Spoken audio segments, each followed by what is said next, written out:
সুপ্রিয় দর্শক, আসসালামু আলাইকুম। আপনাদের সবাইকে স্বাগত জানাচ্ছি এখনকার আলোচনায়। আপনাদের সঙ্গে আছি আমি সিরাজুল ইসলাম। আলোচনা শুরুতে আপনাদের সবাইকে জুমা মুবারক। দর্শক, ইরানের সর্বোচ্চ নেতার দাফন সম্পন্ন হয়েছে।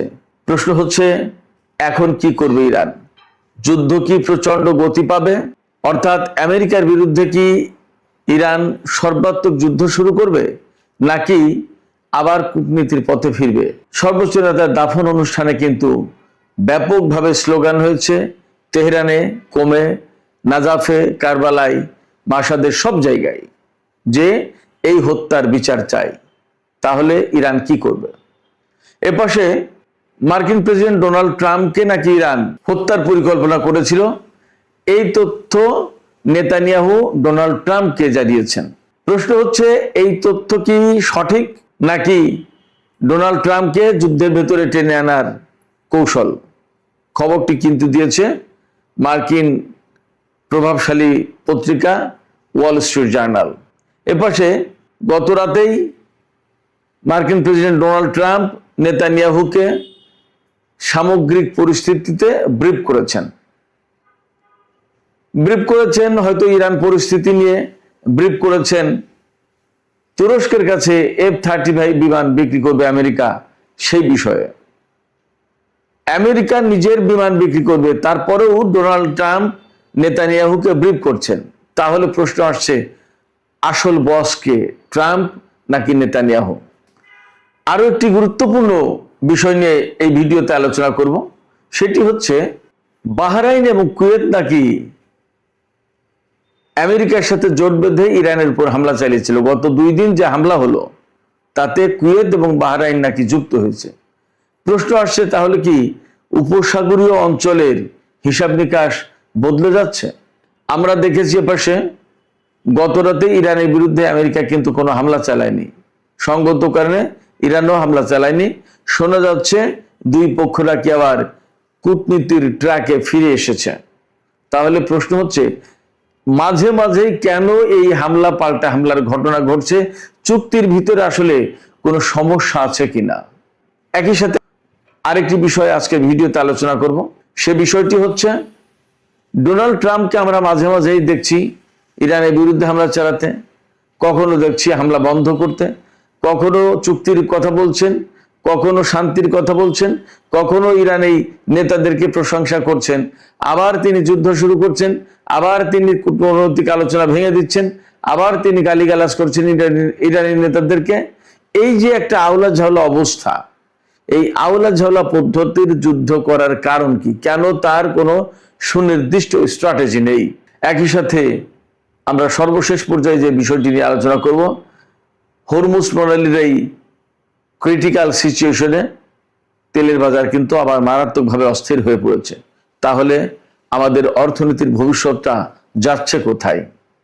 সুপ্রিয় দর্শক, এই সব বিষয়গুলো নিয়েই আমি এখন বিস্তারিত আলোচনা করার চেষ্টা করব।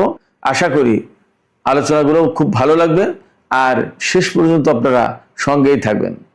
সাথে সাথে এও বলি, যদি ভিডিও ভালো লাগে তাহলে লাইক কমেন্ট করবেন এবং চ্যানেলটি সাবস্ক্রাইব করে সাথেই থাকবেন। দর্শক, চলুন আমরা বিস্তারিত আলোচনায় চলে যাই। ইরানের সর্বোচ্চ নেতা আয়াতুল্লাহ আলী খামেনি, তার দাফন সম্পন্ন হয়েছে গতকাল রাতে। ইরান সময় 9:30টার সময় সর্বশেষ জানাজা অনুষ্ঠিত হয়, এরপরে তার দাফন সম্পন্ন হয়। জানাজা পড়িয়েছেন তারই ছেলে মোস্তফা হুসাইন খামেনি। এই জানাজায় 1.5 কোটি মানুষ উপস্থিত ছিলেন বলে জানা যাচ্ছে। এই পর্যন্ত আমরা যা জানলাম, তেহরান, কোম, কারবালা, নাজাফ এবং মাসাদ, এই 5টা জায়গায় সর্বোচ্চ নেতার জানাজা অনুষ্ঠিত হয়েছে।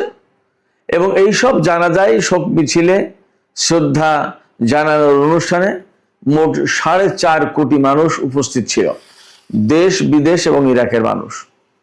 ভাবা যায় মানুষের ইতিহাসে, অর্থাৎ আমাদের যে বিশ্বের ইতিহাস, সেই ইতিহাসে এত বড় জানাজা আর হয়নি, এবং আর হবে কিনা সেটা নিয়েও প্রশ্ন। যা হোক, আমরা এখন মূল আলোচনা এখানে সেটি হচ্ছে ইরানের সর্বোচ্চ নেতার জানাজা সম্পন্ন হয়েছে, দাফন সম্পন্ন হয়েছে। কিন্তু একটি বিষয় প্রচন্ডভাবে জেগে উঠেছে, জাগরুক হয়ে উঠেছে, সেটি হচ্ছে সর্বোচ্চ নেতার হত্যাকারীদের বিচার করতে হবে। হত্যার বদলা চায়, হত্যার বদলা হত্যা। অর্থাৎ এরই মধ্যে আমরা দেখেছি বিভিন্ন জায়গায়, বিশেষ করে মাসাদে বড় বড় ব্যানারে লেখা আছে ডোনাল্ড ট্রাম্পকে হত্যা করতে হবে, ডোনাল্ড ট্রাম্পকে হত্যা করে, ইত্যাদি ইত্যাদি। এবং ইরানের যে IRGCর খাতামুল আম্বিয়া হেডকোয়ার্টার্স, এই খাতামুল আম্বিয়া হেডকোয়ার্টার্সের কমান্ডার মেজর জেনারেল আলী আব্দুল্লাহি তিনিও বলেছেন যে তারা সর্বোচ্চ নেতার হত্যাকাণ্ডের বদলার বিষয়টি কখনো ভুলে যাবে না এবং আমেরিকার সাথে কোনো আপোষ হবে না। এমনকি ইট মারলে পাটকেল ব্যাপারটা আর তেমন থাকবে না, সামান্য হামলার কঠোর জবাব হবে।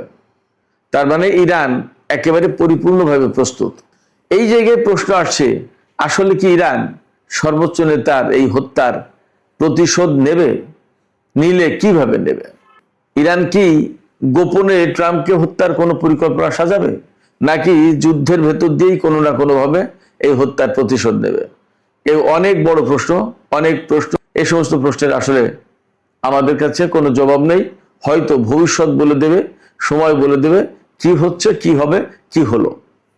তবে এইরকম একটা প্রেক্ষাপটে ইসরায়েলের প্রধানমন্ত্রী বেনিয়ামিন নেতানিয়াহু ডোনাল্ড ট্রাম্পকে জানিয়েছেন বা মার্কিন গোয়েন্দাদেরকে জানিয়েছেন যে ডোনাল্ড ট্রাম্পকে হত্যার পরিকল্পনা করছিল ইরান।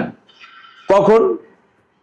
আমরা জানি গত পরশুদিন এবং তার আগের দিন, এই 2 দিন তুরস্কের রাজধানী আঙ্কারায় নেটো জোটের সম্মেলন অনুষ্ঠিত হয়েছে, শীর্ষ সম্মেলন। সেই শীর্ষ সম্মেলনে ডোনাল্ড ট্রাম্প এসেছিলেন, যোগ দিয়েছিলেন। যাওয়ার সময় তিনি তার পুরনো এয়ারফোর্স 1 বিমানে করে তুরস্ক থেকে ব্রিটেন পর্যন্ত গেছেন, তারপরে ব্রিটেন থেকে তার নতুন এয়ারফোর্স 1 এই বিমানে করে আমেরিকা গেছেন। এই জায়গায় প্রশ্ন এসেছে এবং সাংবাদিকরা প্রশ্ন করেছে, আমি গতকালকের রাতের ভিডিওতে বলেওছি যে সাংবাদিকরা প্রশ্ন করেছিলেন ডোনাল্ড ট্রাম্পকে, আপনি কি ভয় পাচ্ছেন? আপনি বিমান পরিবর্তন করছেন, আপনার জীবনের কোনো ঝুঁকি আছে কিনা? তিনি তখন বলেছিলেন যে শত্রুরা আমাকে 1 নম্বর হিট লিস্টে, অর্থাৎ হত্যা তালিকায় 1 নম্বরে আমাকে রাখে এবং ইরান তালিকা করেছে, আমাকে 1 নম্বরে রেখেছে।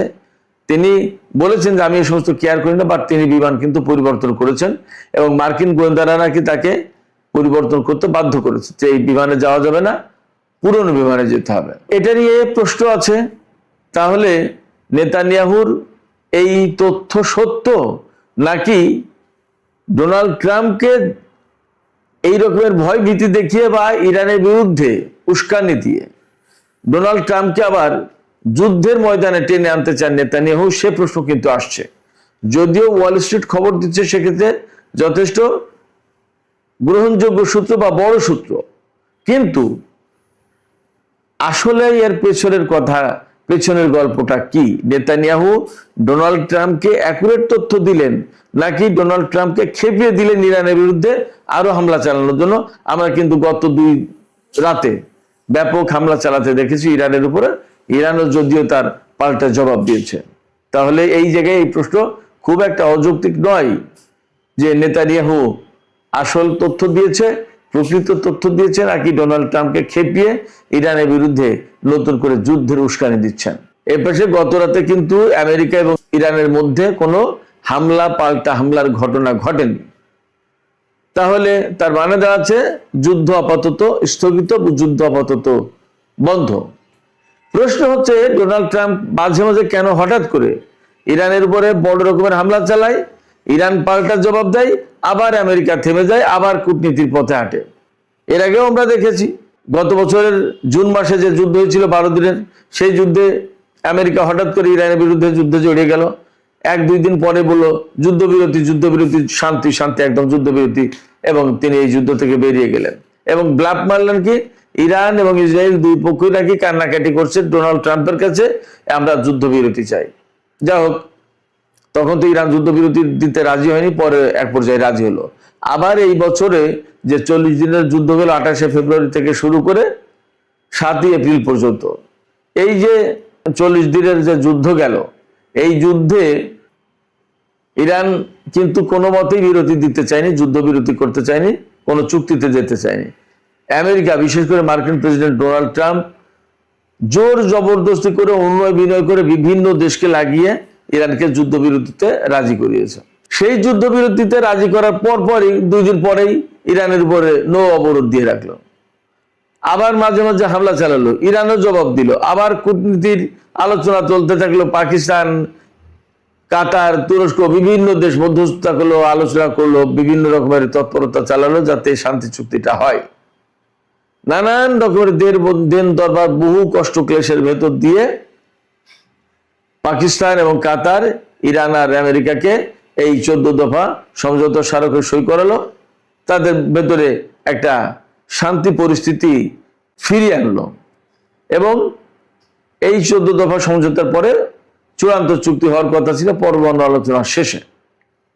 কিন্তু এর ভিতরেই আমেরিকা কয়েক দফা ইরানের উপর হামলা চালিয়েছে, বাধ্য হয়ে ইরানও পাল্টা হামলা চালাতে বাধ্য হয়েছে।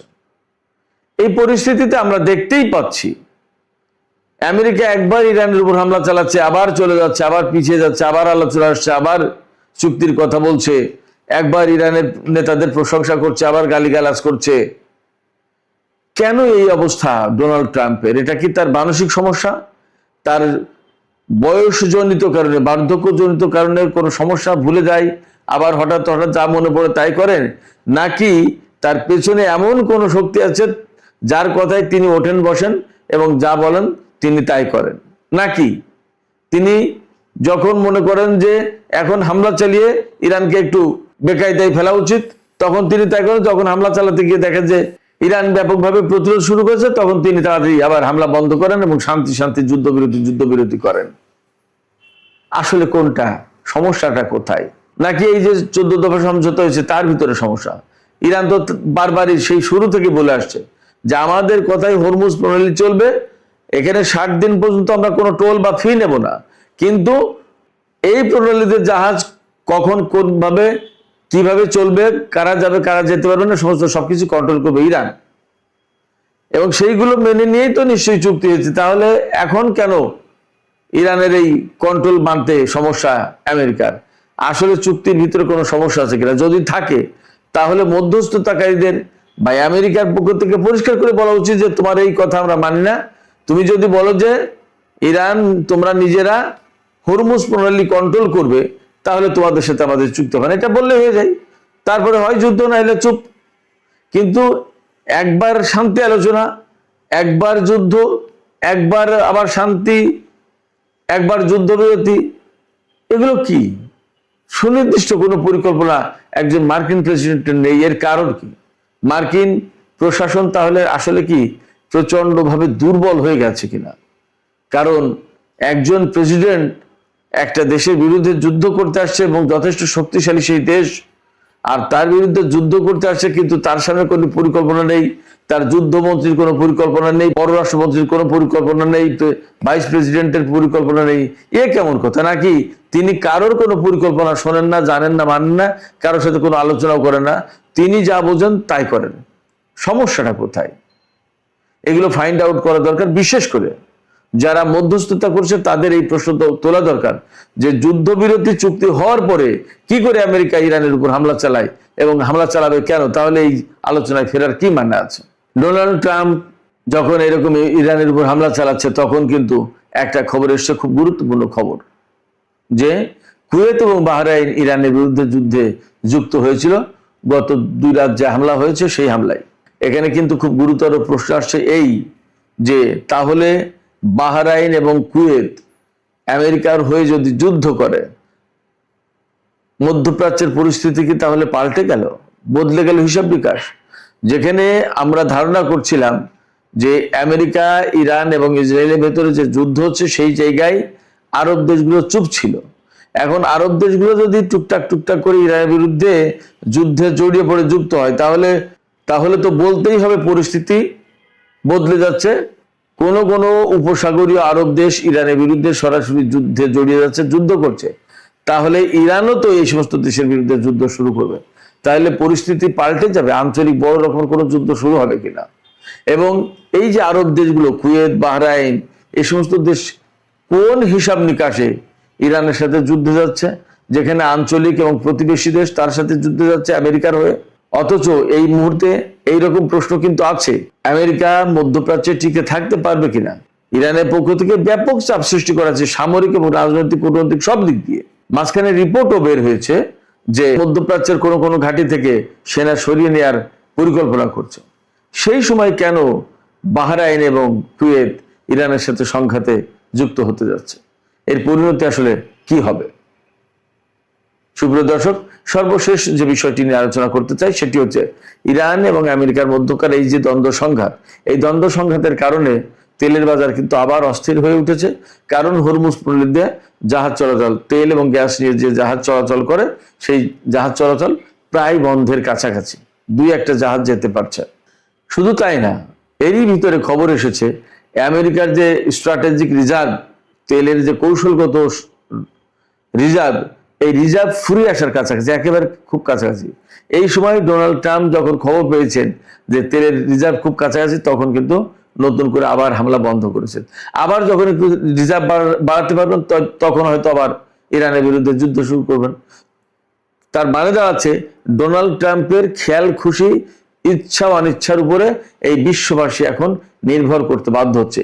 এই জায়গায় বিশ্ববাসীর উচিত মার্কিন প্রশাসনের সামনে দাঁড়িয়ে কথা বলা, বিশেষ করে যাদের এই হিম্মত আছে, এই শক্তি আছে, এই প্রভাব আছে, তারা জোটবদ্ধ হয়ে আমেরিকার প্রেসিডেন্ট ডোনাল্ড ট্রাম্পকে পরিষ্কার বার্তা দেওয়া উচিত যে আপনি যদি এই করেন তাহলে আমরা আপনার সাথে নেই এবং এইগুলো আপনি করতে পারেন না।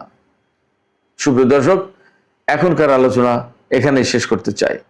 তবে যাবার আগে আমি আপনাদের কাছে জানতে চাই যে সর্বোচ্চ নেতার দাফন সম্পন্ন হয়েছে। ইরানের জনগণ কিন্তু প্রতিশোধ এবং প্রতিরোধের জন্য ফুঁসছে। ইরান কি আসলে বড় রকমের কোনো প্রতিশোধের দিকে যাবে? কি মনে হচ্ছে? এপাশে বাহরাইন এবং কুয়েত ইরানের বিরুদ্ধে যুদ্ধে যোগ দিচ্ছে বা যোগ দিয়েছে, এই খবরকেই বা আপনারা কিভাবে দেখছেন? যদি সত্য হয় তাহলে বিষয়টি তো আসলে যথেষ্ট বিপজ্জনক। আপনাদের কি মনে হয়? আপনাদের মতামত কমেন্টে জানাতে পারেন। আর ভিডিও ভালো লাগলে লাইক, কমেন্ট, শেয়ার করবেন প্লিজ, এবং চ্যানেলটি সাবস্ক্রাইব করে সাথেই থাকবেন। সুপ্রিয় দর্শক, এখনকার আলোচনা এখানেই শেষ করছি। আপনারা সবাই অনেক ভালো থাকুন। আল্লাহ হাফেজ।